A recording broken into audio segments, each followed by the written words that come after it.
So hello guys, welcome to my new video. आज हम बात करने वाले हैं हमारे भारत के संवैधानिक विकास के बारे में।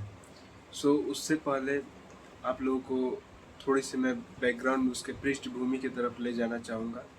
जैसा कि आप लोग पहले से आप लोगों को पता ही होगा कि ईस्ट इंडिया कंपनी का विकास, ईस्ट इंडिया कंपनी का निर्माण 1600 ईस्वी में हुआ और 1608 में उसने सूरत में अपना पहला गोडाउन बनवाया। फिर उसी गोडाउन को 1615 में उसने भारत में उसने फैक्ट्री लगवाया। फिर 1757 में प्लासी का युद्ध हुआ, 1764 में बक्सर का युद्ध हुआ, फिर 1765 में द्वैध शासन लागू हुआ।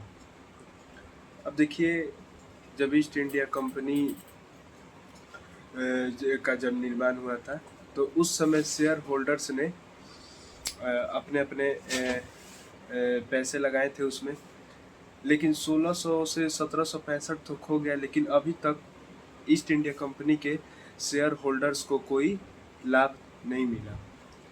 अब चूंकि शेयर होल्डर्स ने ब्रिटेन के महारानी के पास ये कंप्लेन किया कि अभी तक हमको कोई लाभ नहीं मिला है, तो ब्रिटेन की महारानी ने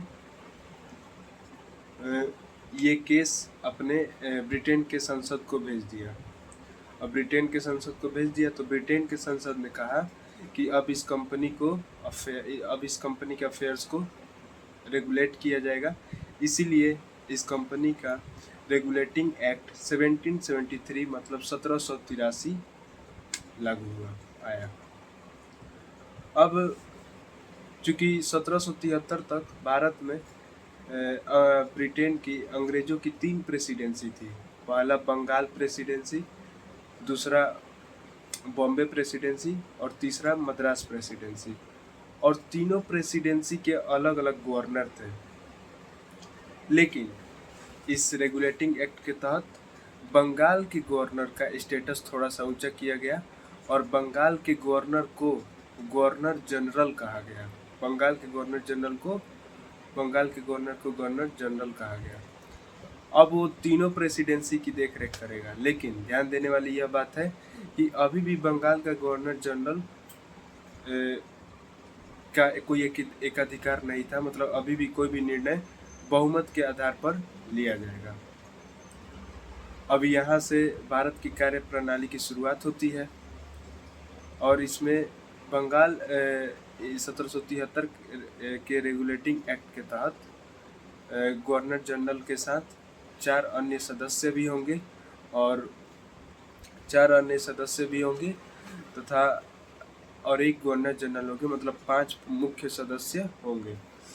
और इसी रेगुलेटिंग एक्ट के तहत हमारे कोलकाता में न्यायालय का भी स्थापना हुआ, जिसके मुख्य न्यायाधीश थे एलिजा एम्फे।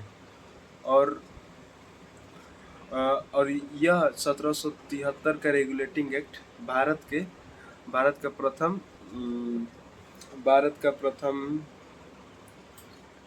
राजनीतिक प्रणाली एक्ट कहा जा सकता है। राजनीतिक प्रणाली की शुरुआत कहा जा सकता है। अब चूंकि एक्ट तो लागू हो चुका था, कलकत्ता में न्यायालय भी स्थापित हो चुका था इस एक्ट के तहत 1774 में।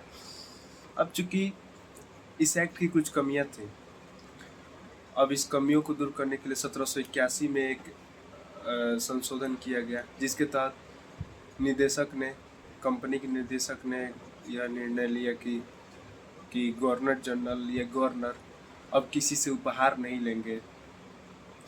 और कमियों को दूर करने के लिए 2 कमेटी भी बनाई गई। एक प्रवर कमेटी और एक गुप्त कमेटी। और इन दोनों कमेटी के चेयरमैन थे एडमंड बर्क थे। और इस तरह से 1773 का रेगुलेटिंग एक्ट पारित हुआ। अब हम अगले वीडियो में 1784 का पिट्स इंडिया एक्ट देखेंगे। यहाँ तक वीडियो देखने के लिए आपको बहुत बहुत धन्यवाद। और आगे की वीडियो देखने के लिए प्लीज़ मेरे चैनल को सब्सक्राइब करिए और लाइक और कमेंट करिए कि आपको कहाँ दिक्कत हो रही है वो कमेंट करिए, मैं उसकी रिप्लाई देने का प्रयास करूँगा। बहुत बहुत धन्यवाद। धन्यवाद।